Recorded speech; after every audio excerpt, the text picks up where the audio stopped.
Well, hello and welcome to the Alpha Anywhere demo and Q&A webcast. I'm Dave McCormick, VP of Products and Services here at Alpha Software, and I'm pleased to present Dion McCormick, no relation, who is our lead solutions engineer. Today, I believe Dion is going to be going over some cool stuff you can do with Viewboxes. Might be wrong about that, but we'll see. But he certainly does have a short demonstration to present to you at the beginning of the session, but then he is here to answer your questions. So go ahead and type those questions into the questions box of the GoToWebinar control panel. So let's get started. Hello, Dion, are you there? Yes, sir. Hey, everybody. How you Hey, doing? I'm glad to make you the presenter. I know it's summer, isn't it? Summer's in full gear, Yeah. I got two girls and we're running around to different camps and stuff. It's just Mine went off today. Yeah. cool Yeah. for a couple, for a couple years or It's a couple see weeks ya. though. It'll be So no, I love them. No, but it's fun. It's weird. It's like you're shifting gears. So you're kind of like in a certain mode during school year and you just kind of like da da da, and then all of a sudden everything's out the window. Every day is different. So it's entertaining and fun.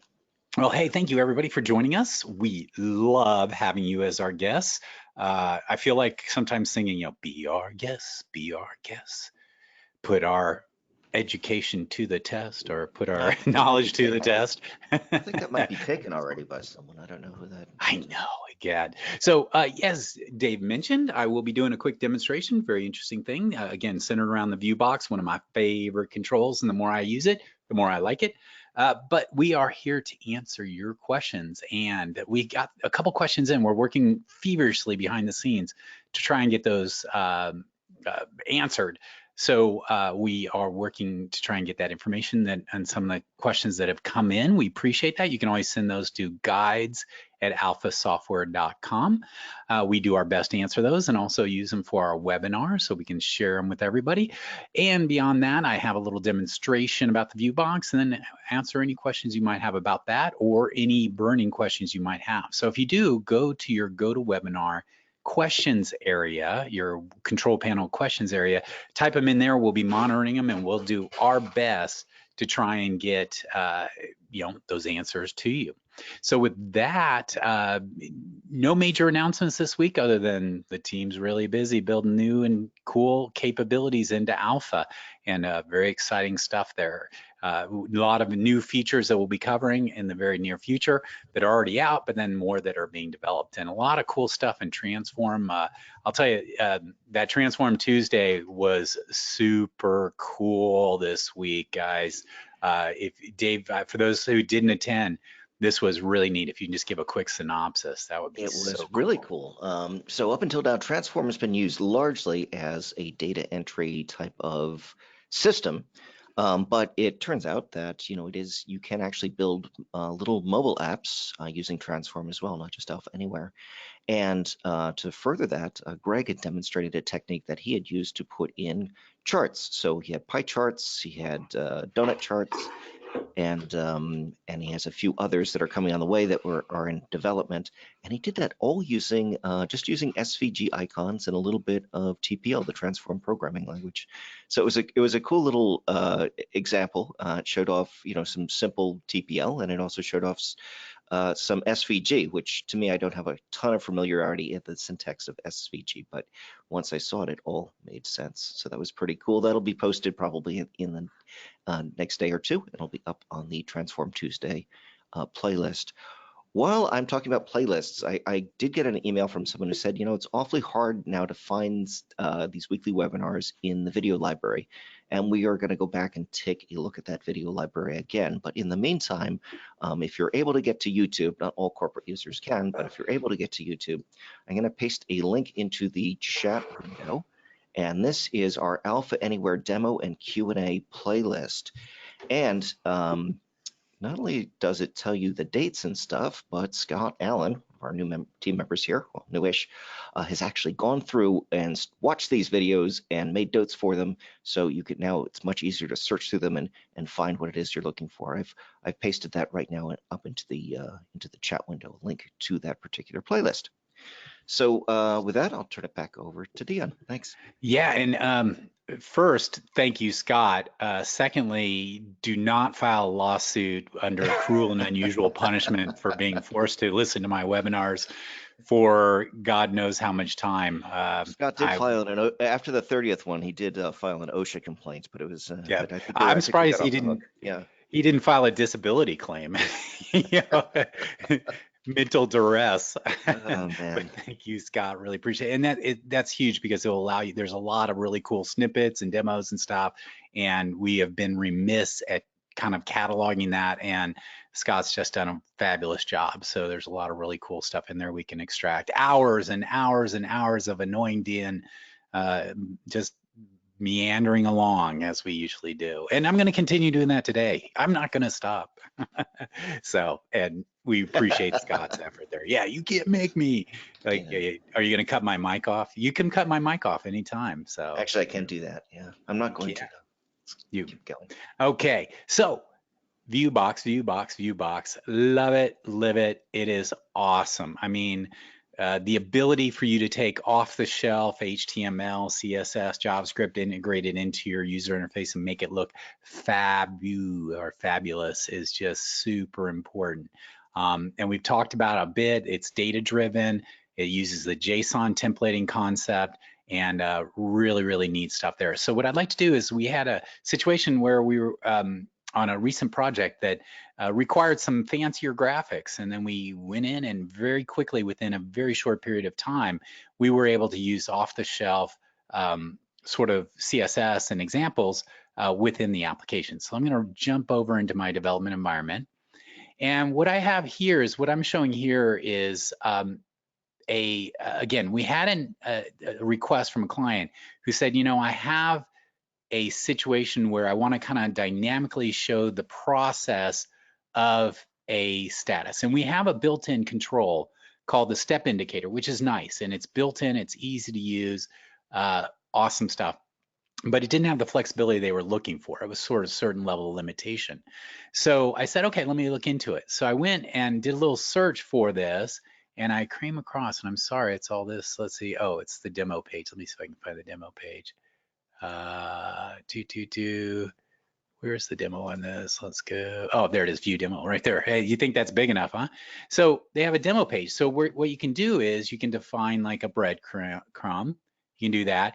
You can add little icons to them if you like it, if this is more of a navigation. But now you get into like these triangles. So you can basically create like, oh, here's my status. I have these 4 steps I'm going through, and I want to highlight them as I go through it. So they have different types of them, and it's all basically the same thing. They're just rendering different. So maybe some steps where they have little icons. Then you also have more traditional kind of boxes, where you'd have boxes tied to each other showing you the status of where you are, and including something that looks very similar to our step indicator. And one of the cool things about that is that you can hook up JavaScript to each of these items. So if you click on it, you can actually click and go, you know, you can act or interact with the person or with the data that's underneath driving these things. So the idea is, depending on the situation, let me go back here, this sequence could be different depending on what they were looking at in the system. So we needed a flexible way to generate that, to display it nicely, and in our situation, be able to manipulate it. So this is where I'm going to go over here. So we created something very simple and the following. So let me go ahead and open up. I'm in the development environment. I'm opening up my UX. And my UX basically has a view box in it. So it's fairly straightforward. I've got 3 buttons here, and I'm going to demonstrate what they do here. 2 of the buttons are sort of what would be considered client-side behaviors or actions, and 1 actually shows you how you can manipulate it using an Xbasic callback, which is even more powerful because you can go back, query the database, do a bunch of other things on the server to update the indicator. So let me go ahead and show you real quick this demonstration running, and then we'll come back and unpack it. And obviously, if there are questions or I go too quick or anything else, please take the time to let us know and we'll answer those questions. So as you can see, that view box now renders as a sequence of items, and they're highlighted based upon what step the person is in, kind of scenario. And this is purely driven off of CSS and HTML, But the great thing about this is this was rendered using a set of JSON, meaning I provided it some JSON, and I'll show you in a few moments here, these elements, and then it took those elements and then created this visual representation to it. Now, that's great if I were doing something static, but what's really cool about that is that on the fly, I can modify this. So let's say, for instance, someone clicks a couple buttons to say, confirm something, and then I'm ready to update this group here. I'm gonna click on this first button here, and this is a client-side script, boom. The moment I click that button, it reloads the JSON into this Viewbox and redraws it for me all automatically. Literally just a couple lines of code. Very, very simple there. So I can go here, same thing. So you can see it's like super fast. I mean, the moment I touch it, it's all client-side behavior, so it's happening almost instantaneously. So therefore, I have something completely flexible that I can adjust based on client-side events, but also server-side events. So I have a third button here, and I really should have labeled the buttons, but this button actually performs an Xbasic callback, which essentially does the same thing as the first two, but it collects the data on the back end and then updates it. So let me go ahead and click button there, and oh, let me go back here and click this button here, and you'll see that this changed. So here is the first set. It's currently set to this. I'm going to click on here. It's going to do an Xbasic callback, and then you'll see this area here re-render into step 4, 5, 6. Should have made it a little more visible, but that's the way it goes there. So what's great about this is that now I have a component that I can reuse, meaning if I need to use this anywhere else, I can literally copy this control to clipboard. There is another element I have to show you where I have to kind of link it to a style sheet so that it represents correctly, but then I can put that on a different control and our different UX and reuse it everywhere. I've done my work, so it almost becomes a custom control that I've created, and that's kind of the direction we're going. We really want our developers to be able to take things like view boxes and other technology and create their own, and then be able to copy them into other projects and stuff. So essentially, instead of being limited to waiting till we come up with our next new control, you can really create your own controls and include them in your projects and share them with people from there. So let's go through. I just want to spend a few minutes here kind of showing how this works to give you a feel for it. So also talk about the process for how I created this. So my first process is I went out and found a great example of that. And that way I could go out and I found something, and there's tons of different variants. This is just one particular one, but there are hundreds of other ones that people provide in CSS galleries, et cetera, that you're able to do it. And so the first step on that was that now what I need to do is kind of just understand a little bit about how this works and then bring that into the Viewbox technology. So I'm going to go in here and I'm going to actually do page source, and we'll see how this works. And it's fairly straightforward. And there's a lot of here because there's multiple ones, but basically you'll see that there are some links up here. There's a font family, there's some CSS, and some JavaScript. So these three items right here are required because that's what actually does the rendering of the CSS and everything else associated with it. So I identified that. And I said, okay, that's going to need to be there. So then what I did is I literally, after I downloaded and included this, I have to put these files in my local project. So if I go back here real quick, the first step is obviously to go down and let's go to all files and bring in, for instance, those files and put them in my project. And I put them in the CSS folder. Then I also went into JavaScript and added that little piece of JavaScript there. So as you can see, it's saying basically for this to run, I need a style sheet in the CSS directory, one called reset, the other one called style, and this other one called modernizer. And if you do happen to have those already, you can rename them and just kind of do a little work there, but nothing big there. So then what I need to do is I need to actually go to my UX here, and I need to tell this UX about those files. So I go to the properties here, I search for the header tags,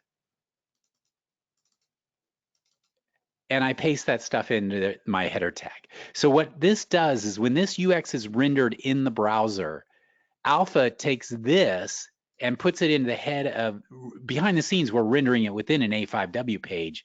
That's how it works. We're adding that in there so that when any of my stuff references it, it has those files that are necessary to it. And you can see they're relative in my project there. So when I load this up to my server, This page loads up. It says, oh, I need this style sheet. It loads up the style sheet and the JavaScript. Then it goes ahead and actually then renders my UX, which includes that view box that uses all this information here.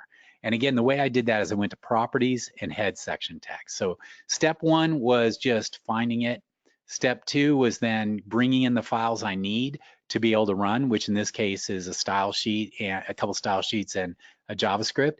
And then step four was like heading up these section tags so that it references it from there.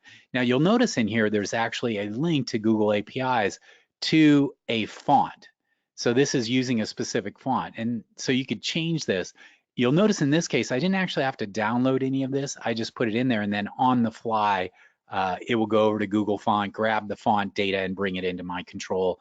The browser will do it when it runs on the browser. So do consider that, is that sometimes you'll see references where you're going to their website to bring down the style sheets and stuff. If you're going to do any of this offline, you got to make sure that all of this is sort of built into your component. That's why I decided, well, I'm going to bring down the reset and style sheet and the JavaScript, put it within my local project, and then I'm just going to have a relative link to it. So now that I've got my head section tags in there, and I also have my files in there, I know this stuff will work. So now my next step is to create a view box and use their HTML. So I'll go back over here, and this is, again, is the raw page. You can see that this is, let me go ahead and show, see, let's reload this. Let's not show the view yet. Let's see. Oh, it's here. Okay. So I'm going to go up to this first one right here. You'll notice I have this basic right here, home gallery web project.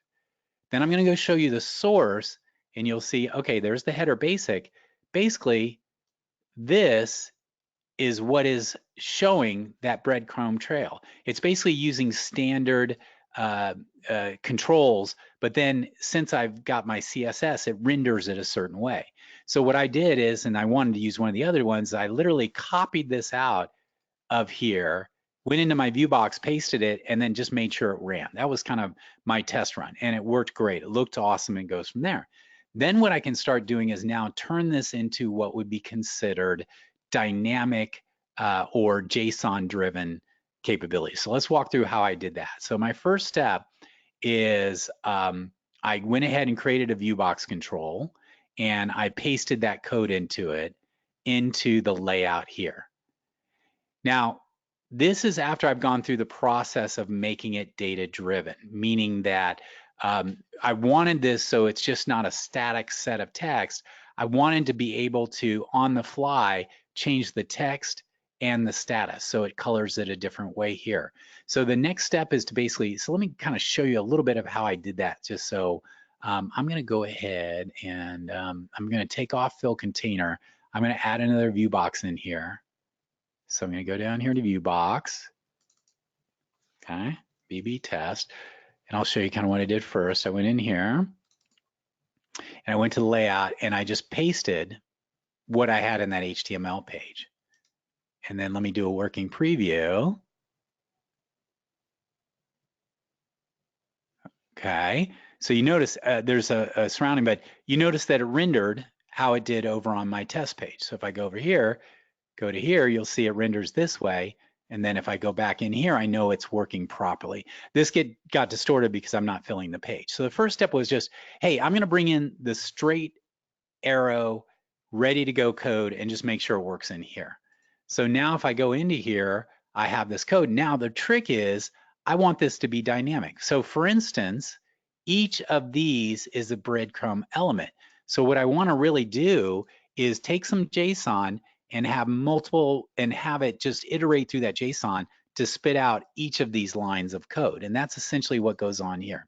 So I'll go back into here. I'm going to delete that. I don't need that anymore. I'm going to go in here. And the first thing I'm going to do is show you the JSON that's associated with this. So you can see the JSON's pretty straight. Each row has a status and a text. Status, text. The status dictates what color it is. The text indicates what text is on there. So let me go ahead and show you how that runs real quick. So just, this is when it first loads up, it's going to have that JSON in there. And you can see, let me do this here.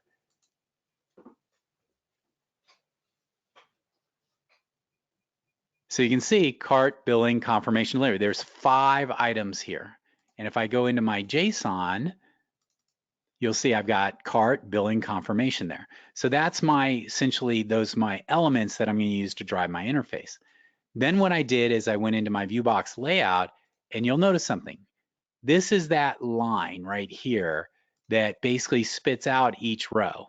So you can see I use a class of status, that's going to give it the color, and then the text that's in there. So I basically took their raw HTML and basically replaced it with fields.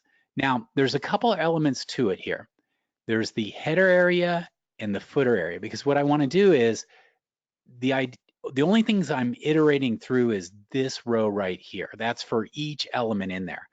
But I need what's called a header where it spits out this basically HTML, and then I have a footer that spits this out here. So when this renders, it says, okay, I'm going to spit this out once. Then for each of your JSON items, I'm going to iterate and merge that data and spit it out. Then I'm going to close it by adding this last text here. And then that gets all translated basically into HTML that looks like something like this, because it's gone through, it's spit out these first 2 rows, it's done each one after the other, and then I have a nice looking out. So this all just gets translated directly into HTML, and then the browser is what actually displays my list that goes with it, or it displays the visual elements. It renders the CSS and HTML, and then I have what it looks from there. So I start by just copying in the raw, because I just want to make sure it's working, that the style sheets are hooked up, everything's good. Once I have that, then I kind of disassemble and say, well, what's my header part? What are the parts that I need to iterate over? And what are the data elements there? And so it's a bit of a go back and forth, but you can do it step by step, which is an easy way to do it. Now, that's how I create it. So when I run this, you'll notice that it takes that static JSON that's in my Viewbox, and it takes that layout, iterates to it, and then spits this out. Now what's great about that is that now that I've got my formatting, if I just load in a new set of JSON, this changes. So for instance, when I click this button right here, all I'm doing is basically loading a new set of JSON in it, and it just re-renders that to give me this here, step 1, step 2, step 3. And so let me go ahead and show you how that works. So I've got my Viewbox in here. It's got my initial static set of JSON. Now I'm going to go here, and I'm going to go into button here, and this is a little bit of JavaScript, and there's an example on online that shows how to do it. But basically, I get a pointer to my Viewbox, then I'm defining my JSON here. In this case, it's technically not JSON, it's a JavaScript object, but it's essentially the same formatting as my JSON. And then I just say, hey, take this information and populate my Viewbox, and boom, it re-renders that page. And that's all it does. So this is the simple code that goes through here. And so if I wanted to create a new static one, I could copy this and change these values here, and off to the races there. And in fact, that's what I do here is on button number 2, I have the same, but I just change step 4, 5, 6, etc. here. So this is how you can change it statically, or on the client side, because when this hits, it's only running JavaScript. It's never going outside of the web browser. It's basically doing it. And that's kind of cool. You might have other fields on the user interface, and you could read the value of those fields and then use that information to update your VB indicator, just to update that JSON or the JavaScript objects. Now, the other one which I wanted to really show was that, well, that's all fine and good, but maybe I need to go back to the server to be able to see what's on the server. So I'm going to double click here, and you'll notice that the third button doesn't actually do JavaScript. It does an Ajax callback. And basically how an Ajax callback works is basically when you click that button, it sends a message back to the alpha server and says, hey, run this function that's on the server. So I've put this UX up on the server. When it's in the browser, it comes down. When the person clicks on that button, it's going to call back and try and find this function right here and run that function. So now I'm going to go over here to Xbasic Functions, and this is how it works. Now, this is a little bit more complicated because of the way I did it, but it's a common design pattern. So I do the following. first thing, and this is hard coded right now, but this could be, but I create what's called a pointer variable, because what I can do is I can create a pointer variable, load it up, and then turn it into JSON. So you'll see I basically have a pointer variable for each of those rows, its status and its indicator text. And so I add 3 items to that indicator pointer. Then I generate JavaScript from that pointer. And this is a very common situation where basically I have a pointer variable and I do it. Now, this is kind of cool, but I could have just done a call to there's actually a cool function. Let me go ahead and show you this real quick. If I wanted to read the data like this right out of the database, I didn't have to do this code. I could just go to the Xbasic SQL Actions data, and I could query a SQL database to get JSON data. And it literally would call the database and convert it into JSON instead of me doing this. So there's a lot of really cool functions that are available there. So again, I load up this pointer variable, I turn it into some JSON, and then I just merely insert that JSON into my JavaScript. So if you'll notice, this looks, if I go back here, open this up, this is JavaScript. So you do the var object, then you have some JSON, and then you do populate. In my Xbasic function, what I do is I've got var object, var d, and then here I'm going to replace this with my JSON object. And so there's a little command that says, take this whole text, find this, and replace it with this. And so once it goes through this function, this now just looks like straight ahead JSON, or I'm sorry, JavaScript. And then I send that JavaScript back to the web browser, and the web browser says, oh, thank you, I'm going to take this JavaScript and run it. So in that case, it gets a pointer to the view box. It then sets up a data value using that JSON data, and then it populates that view box. And so it works exactly the same as a JSON or a JavaScript locally, but that JSON is being created on the server and sent down. So very straightforward. And now I could almost turn this into like an Xbasic function. And then whenever I needed to do a menu or a breadcrumb, I would have that function I could call to generate this code to load it properly from there. So the neat thing is, again, when I click on this button right here, it calls back to the server. That server then generates the JavaScript to update and refresh it. In my case, I was using, a fixed set of data, but in your case, you may want to run a call against the database to generate that. Or you could call an outside web API, a whole other web API on another system, pull that back, and then use that to show what's going on or to update the representation on the user interface. So very cool, fun little project. And it showed the real power of the VB indicator. I literally just looked at how it's structured, copied and pasted it into my view box. Then I created a little piece of JSON for the data elements I want to change. And these steps, once you go through them a couple times, will become second nature. But now I have this, I can literally sit there and copy this control, create a whole new UX, paste it in there, make sure to set my head section text in the properties so that it knows about this stuff. And now I have that VB indicator on other UXs in my project. I could even take it to a whole other project, a whole other workspace, and I would just make sure to copy the files over from there. But now I have my own private VB indicator. This could get even more sophisticated where maybe I pass in, like if you'll notice, there are different styles here. They're all using the basic same concept. So I would maybe genericize it so I could literally pass in a function, say, show it in style 3, and then it shows it out there. Show it in style 7 or 8 or whatever it happens to be.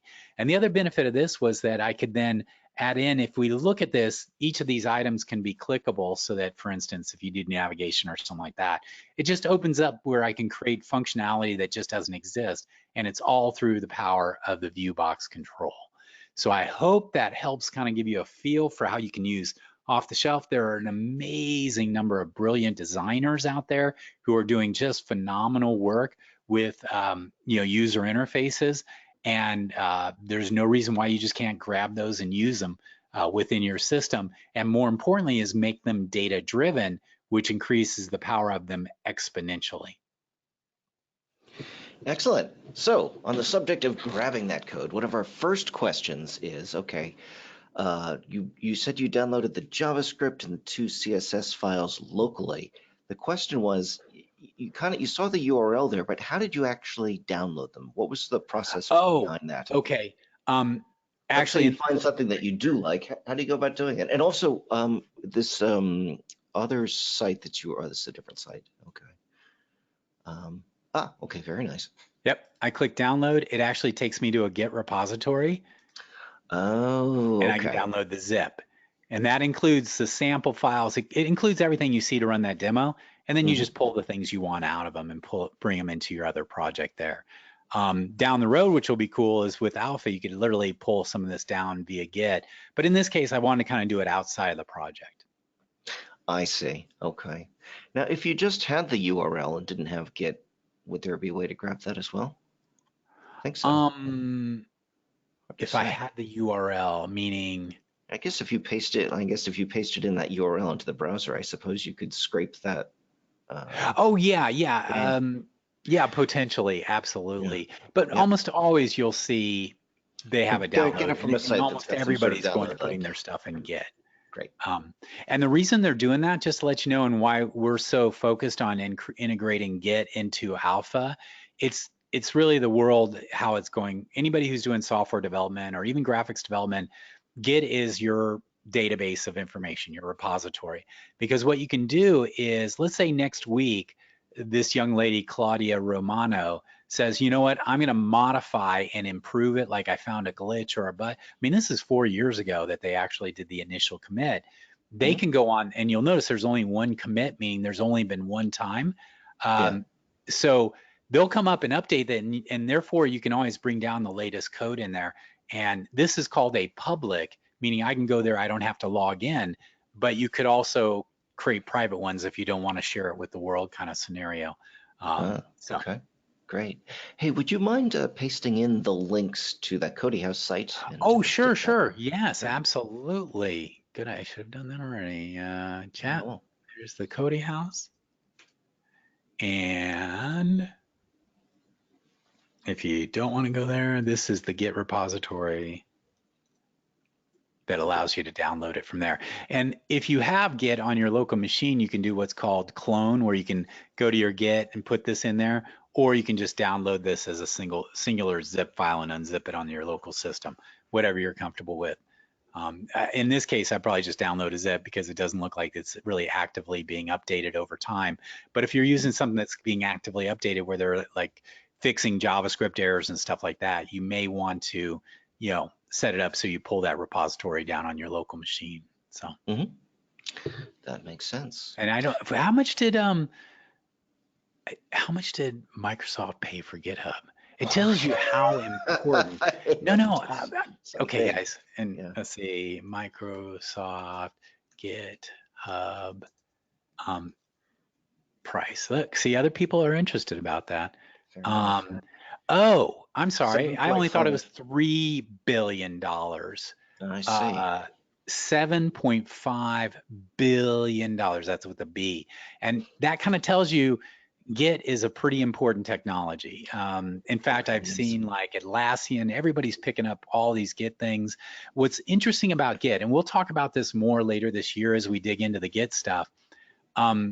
What's happening is Git is now the central element of software development for a lot of companies because it controls the files, the status, and things like that. So what's going on is there's an ecosystem being built around Git to analyze the data in Git. So when you like do a commit, when you push code into a repository, it tracks everything. It tracks who did it, when they did it, who checked it out, everything else. It's sort of essentially a database system tracking this information. Well, other people are building tools on top of it. So for instance, an example is, let's say you have a code review process, and I hope I'm not going far off the rails, but I want to show you how important it is. Here's an example. So I'm working with Alpha, and I'm doing my stuff in Alpha, and then I don't have a Git repository. This is an older version, so I don't have it. I'm not on my source control, or I don't have the most version current on this particular virtual machine. But let's say I go through and I push my changes.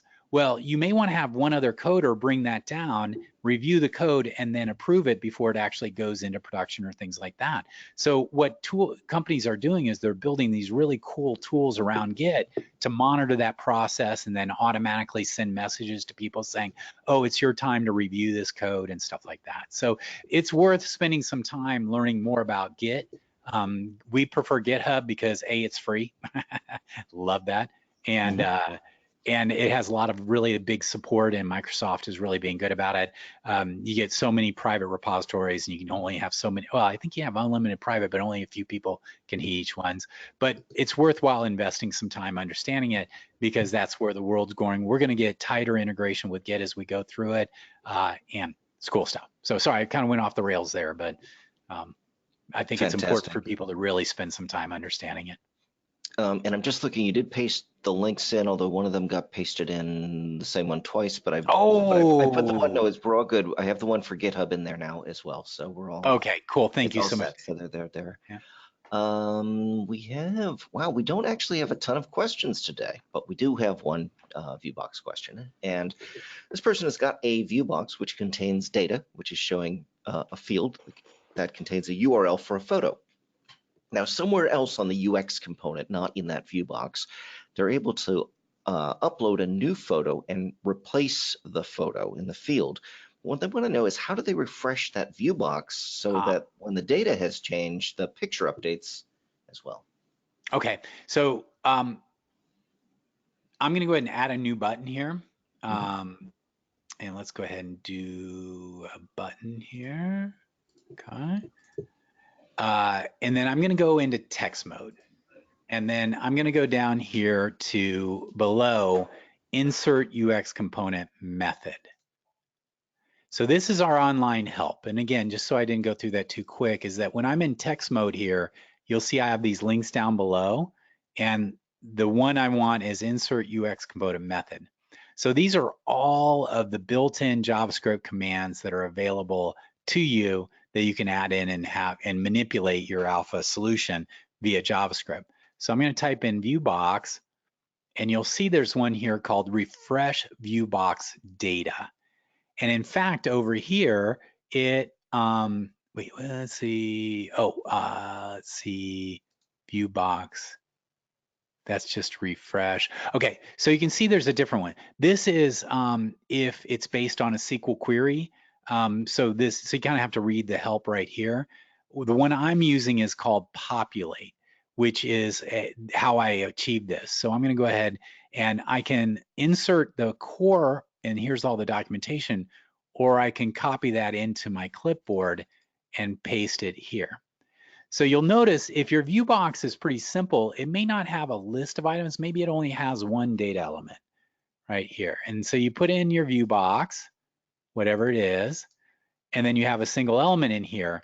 Well, this is JavaScript, so I can actually kind of say, do something like var my URL is equal to, and then I can say dialog.object.get value, and then I would select a different control on my interface that has that URL. So maybe it's a text field that has that URL, and then I would recreate this object here, pass in that data as that URL. So maybe it's something as simple as this. Let's go ahead and put this here. And I gotta say, I'm not a super JavaScript guy, to say the least. I'm more of an Xbasic guy, but I'm learning more because, you know, it's just how the client-side stuff works. So you can see it's pretty simple. It's just a data object. Then what I would do is, let me cut this out here. And I'd have to go figure out what it is, but I would get that my URL and then regenerate this using that data. So this is all client side. So I get a pointer to my Viewbox, I grab the data off the client side URL, and then I put it into this structure here, and then I call a command called populate, and so it's going to repopulate this VB indicator. So it does two things. First is it takes the JSON or JavaScript object and puts it into VB indicator, and then it triggers a refresh event, which tells the VB indicator to redraw itself on the user interface. And that's all it is. You just get that value. This is where I'm breaking down, but you would create that data object here, pass that in and say refresh yourself, and boom, that view box will re-render, and any data that's passed in will be merged with the HTML, CSS, and JavaScript in the view box, and it will present it on the screen. Wow, very cool. Yeah, and what's kind of cool, just to let you know, and so what I'd probably do just to let you know is I'm going to copy this. It doesn't work, I know. I'm going to go to JavaScript function. I'm going to say function refresh my view box, and remember it's case sensitive. And then I'll go here. So I'll create probably a little JavaScript function here that does this. You know, all it does is it reads the value, creates it, and refreshes it. Then what I can do is, let's say I have a button in here. Let me go ahead and add another. Let me go in this button, and I'm going to add a new one, which is file upload. So let's say I'm doing a file upload here. Well, check this out. You'll notice in here that on upload complete right here. So all of our built-in functions, you can then call a JavaScript function. So you can actually literally say after the file upload is complete, you could trigger that function, which will then do the refresh of your view box. I would go in here and I would just say refresh, and you have to make sure you use the view box. There you go. So now what happens is after the file has been uploaded, I trigger that, and boom, it will go through, read the new item on the new. Go ahead and save that. It'll read the data on the user interface, update the data in the view box, and re-render it. And you can even like capture, like if on error, you could maybe then not show it for temporarily or something like that.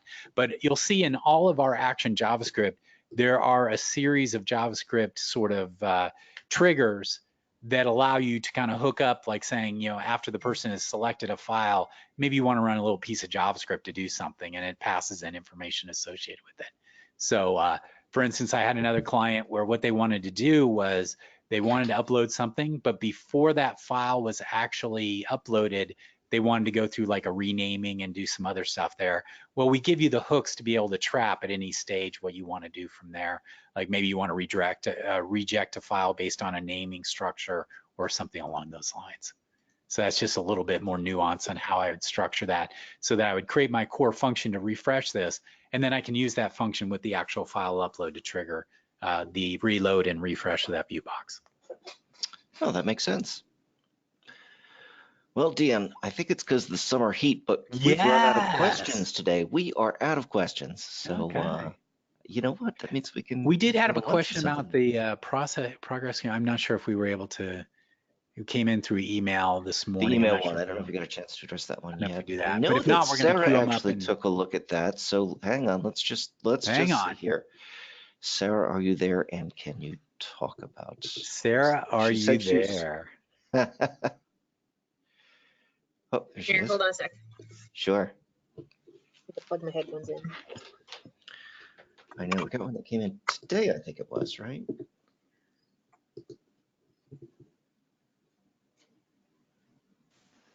Can you hear me? Yep, we sure can. Cool. Oh, and it looks like you have an answer to the person's question too. Can I make you the presenter? Would that be okay? Yes. Excellent. I'm trying to find the example I built. Okay. The question was, how do I make the font bold in the expanding menu control? In the expanding menu control, right? Yep. This font is bold in my control. And there's many ways you can do this. So inside the expanding menu controls, control properties, if you're using the menu genie instead of JSON, you can actually put HTML markup directly in the item property. Oops. To make things bold if you have a one-off thing that you want to do. You can also create a local class name. This is the example I just showed you uses this bold class that I defined. And the way I did that was I came down here to class name and items, and I clicked on the ... And then I hit edit local CSS, and Interesting. I defined one called bold. It was there, I swear. Not sure why it's not showing up. And then I added it like that. Make sure. Well, let's remove this. After I add it, I select it and then I click the plus button. Don't forget to click the plus button. Yeah, that's always not selected. That trips It's everyone up. burned you so many times, and so that's how I did that here. You can add as many class names here as you want. You can also just convert this over to custom CSS and insert the sample CSS, which is this is what we use by default to style the control. And you come down here and you find item. And here is the class you can change here as well. So I could just add that here. It's font weight. It's bold. Yeah, and for fun, let's make the color red, just to kind of prove that this is working. And I will get rid of bold here. Prepare your eyes. All right. For blue on some sort of blue and red. Oh, there we go. Yeah, that's just awful. That is so. It's fabulous. So, it does. It gets the point across. I know. By the way, that sound behind there was our esteemed colleague Scott throwing up when he saw that. Avert your eyes. On proper web design. There are some things you can never unsee. I know, as a designer, I'm sure. Yep. Cool. That's the demo, and there are more ways to do it than what I've just shown. I think those are the easiest ones to grasp. Yeah, you got it. Here. Oh, here's actually, I think we do have time for this. Thank you very much, Sarah. You're welcome. Thank you, Sarah. I really appreciate that. Dion, though, for a second with his step indicator, someone said, hey, can you show us how to add the functionality to the step indicator so that when you click on one of the steps, it does something? Well, that's okay. So that was the limitation is currently in the current step indicator. Let me go ahead and show my screen unless. Oh, is this just a one-way thing just to show you where you are, or is it? Okay, so let me go ahead. I'm just going to add a step indicator in here, data controls. Okay. More step indicator. Okay.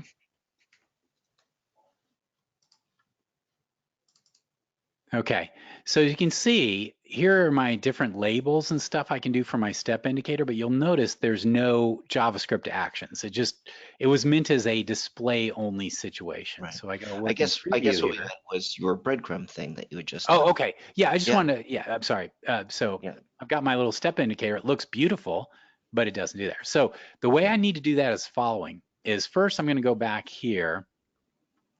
And I'm going to go, I go back here, go into my, where is it, source here. You'll notice in here that for each item, you can create an aref here. So let's go ahead and adjust this so we can do that. So I'm going to go into, first I'm going to go to my process indicator, get rid of some of the stuff I've been adding. And I'm going to go in here and I'm going to go to here. So you'll notice currently it's all aref there. So what I'm going to now do is, let's go ahead and put in, first what I want to do is this, cancel, hold on. I want to first do this, bear with me. So the first thing I'm gonna do is go to my data source and go to my static JSON, and I'm gonna add a new item to each one called URL. Link. Oh, URL, sure. Or link URL. You can call it anything you want. There's nothing special about this. So thanks, Dan. https://wws alphasoftware.com. Okay. And I'll go here and here, but these could be different links. The other thing too is this could be calling JavaScript. A link doesn't have to be a link. It could be actually triggering JavaScript, which could be action JavaScript. So the flexibility is enormous on here. Let's see, comma, make sure my HTML looks good here. JSON looks good. Oh, you can validate it. And in fact, you can validate JSON here to make sure you haven't screwed it up, which is what I usually do. So now I'm going to go to Viewbox properties, or Viewbox layout. And what I want to do is I want to put in that URL here instead of .0. So now I highlight that. I go insert field, and there's my link field. And all it really does is just put a curly bracket around the name here. So now I click Okay, save this. Got a working preview. Now notice that they're links. When I go over them, it turns into a hand. When I click on that, I might need to run it in live preview. Let's try that real quick and see. I'm going to run it in my browser because I'm not sure what's going to happen there. So I'm in live preview. Okay. Oh, you know what? Okay. Problem with live preview is that that styling in JavaScript and everything else is not in my live preview. So I really need to do the following. To fully test this here, I've created a A5W page that holds that progress integrator. So what I'm going to first do is I'm going to publish this locally, and then I'm going to publish and open it locally because it needs those other files and stuff like that. I could go into live preview and add them from there, but now notice it's there. So now notice it's down here. Okay, I'm not sure why it is doing the HTTPS. And these are hrefs. Here. Link. Maybe it doesn't like. That should work. Yeah, let's look at the source real quick. Yeah. As you can see, it just did as that's all of my, that's all alpha stuff. There we are.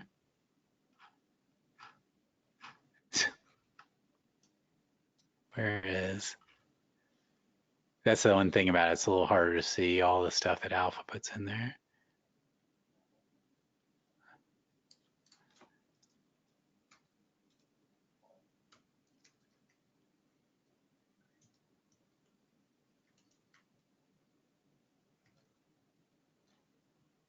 It's www.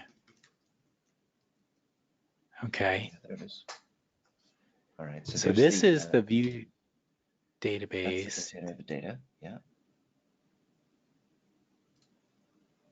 So href. Oh, let me see here.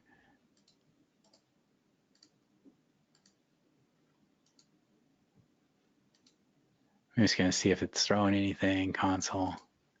Yeah, I'll have to check on why that's because you notice it's like registering it down. It's showing me. It's absolutely behaving like a hyperlink. So that is bizarre. Yeah.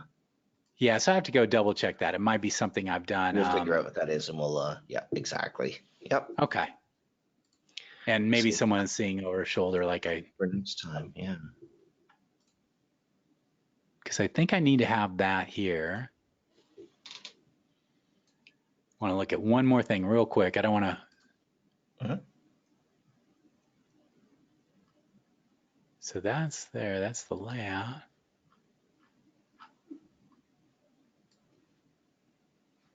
That's the only thing is there's all this stuff on there because of all the extra alpha stuff.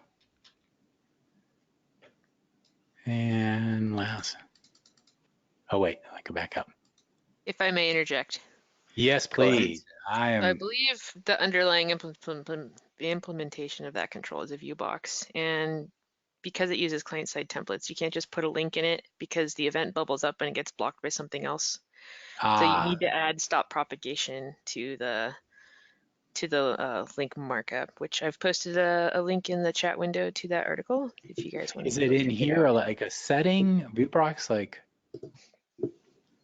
No, it's you have to either add as an A5 item or manually insert the stop propagation stuff.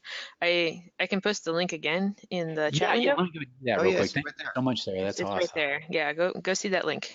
How to define a hyperlink in a client-side template. Sarah to the rescue once again. Thank you so much. Yeah, I'm sure you read this will explain it. Yep.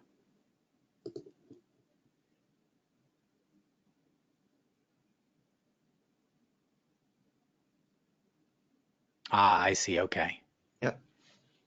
So, yeah, I see. So what we want to do is instead of using let me go ahead and talk about that for a moment. So I'm going to go ahead and add an item because here. that's always worth talking about. Yep. Yeah. So, and this is where you're going to want more control. Is right now what I was doing was just inserting a link right here, but I actually wanted to do some behavior. So what the idea is, Viewboxes have the ability not only to display information, but also to allow you to add behaviors. So I'm going to add an item here called hello, and that's called an item, which is sort of, and think of it as an action. So you can see on here, I've got on click event. I'm going to say, go down here and I can say alert, hello. Or that could be like window.navigate or window.navigate, any JavaScript that you want on here. Now, what's kind of cool about that is that when you're doing items, you can refer to arguments that you pass in it. So each of those different buttons are different items on the screen may have a different argument that you can refer to. So when I alert, it would show something a little differently. But let's just keep it simple down for this hello. Now I go back to Viewbox layout right here. And what I want to do is on this link right here, I'm going to go ahead and get rid of the href since I don't need that right now. And what I'm going to do is I'm going to add a insert an item hello.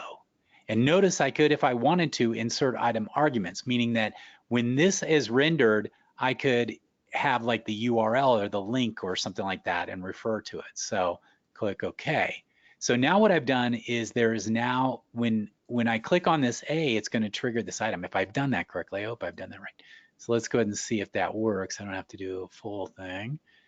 But it should happen now that when I click on each of these items, it's going to run that JavaScript, and then I could pass it in the URL to say, go navigate someplace or something like that. So no, not doing that. Maybe it's not on the A. Let me see where I put my item. Maybe I need to do here. So I'm going to put it on the overall line. Or the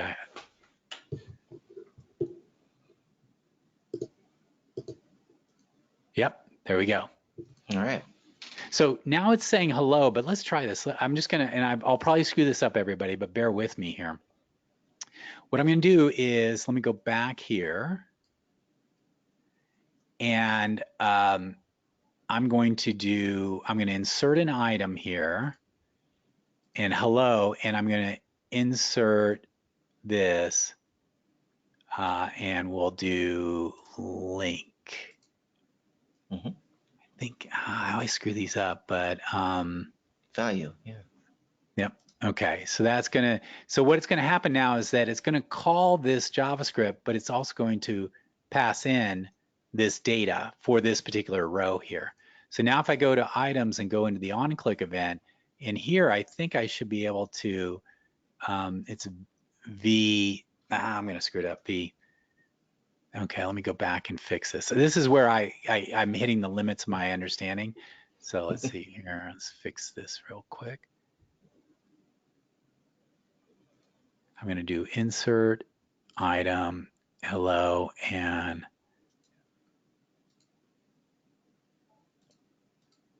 okay. And then let's give that a try. So what I'm doing is I'm passing into that JavaScript function some data, and therefore that JavaScript function could then navigate to a certain URL and things like that. Not sure if this is going to work, but yeah. It's not, it's showing, let me go back here and adjust this real quick. Go into my items, go to here, and alert. It's not V, it's this dot data dot link. Oh, item arguments, IA. Is that correct? IA, yeah. Oh, that's true. Item. So I apologize, everybody. I'm a little weak on this part when you go to there, and I should actually study up because I'm not helping out. But basically, I'm struggling with just passing. But you can pass each row into that argument.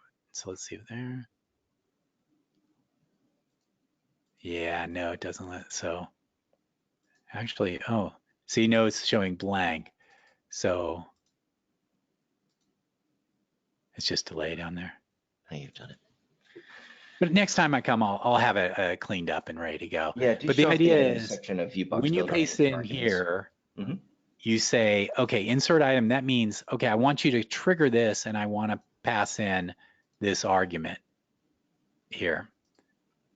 And now that argument is in here, then in your JavaScript, and this is where I'm breaking out, I can refer to that piece of data and then do whatever steps I necessary. So in this Dion, case, if you maybe look up 4 navigate. lines where it says IA-item arguments, for example, if it has, is that what we're looking at there? Okay, so let's try ia.link because it's item1.argument. I think mine was, and argu1 is the item and argument. Well, we got it. I just try this, but I don't know. And let's try it one more time to completely fail.